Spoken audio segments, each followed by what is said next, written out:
Deborah, thanks for coming to join us now. You're in Sheffield at the moment, but you've worked elsewhere in medical education. Yes, I've worked I do a lot of work. I'm originally from Africa, and I do a lot of work in countries who are emerging in medical education. They're very dear to my heart.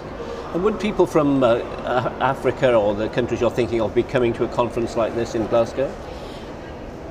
AMI over the last few years is massive. It's over 3,000 people who come every year, and the spread of people who come are wonderfully rich from all parts of the world. And that's one of the areas we've been looking at, considering how do we learn better from each other, from all the amazing delegates who come from all around the world. And we've been talking about, and from next year, we're actually developing some themes and threads around medical education in difficult or challenging environments.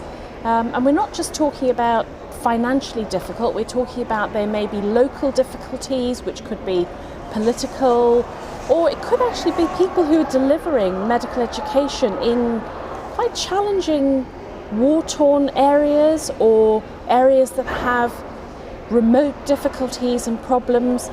There's so much wealth of expertise and information that we can learn from each other of innovations and things that they've learnt, perhaps at AMI or elsewhere that they've tried that's worked.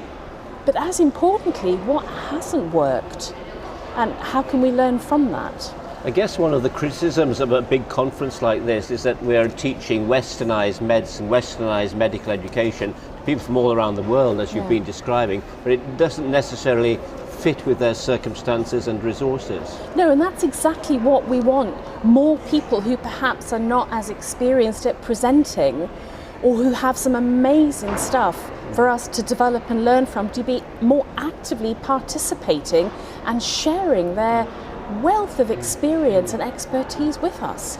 So presumably there's a mismatch between what people are hearing and what they can actually deliver on the ground back home. And you're suggesting a way around that would be to have more presentations by people from those backgrounds. And presentations in different ways. It may be we set up conversations, informal conversations, it may be we have short presentations, it may be we have symposia for people to contribute and be stimulated to. I think there's lots of different ways we can do it.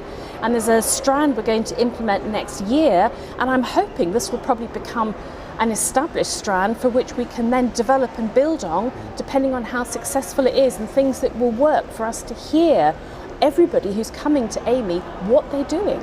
So the trick would be how to include that without making it sound or appear to be a sort of second strand to the conference or a special needs strand. It would be matching people's particular needs particularly Absolutely well. not special needs. It's totally about, resource challenge actually happens everywhere, and it's the transferability of the learning experiences that we don't make enough use of, and enough building on the wonderful experience of everybody who comes to AMI.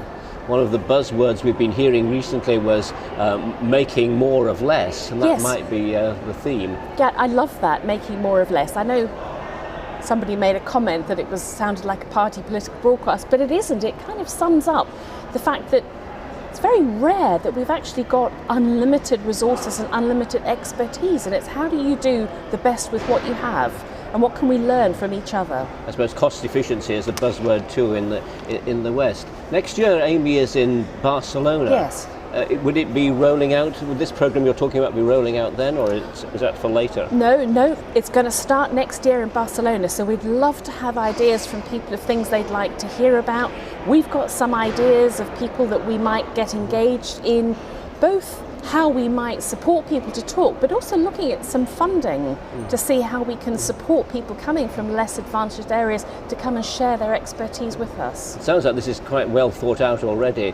What sort of strapline or advert or notice would we see in next year's adverts for AMI to remind us to come to see this conference theme? John, the executive's still talking about it. I mean, we like doing more with less.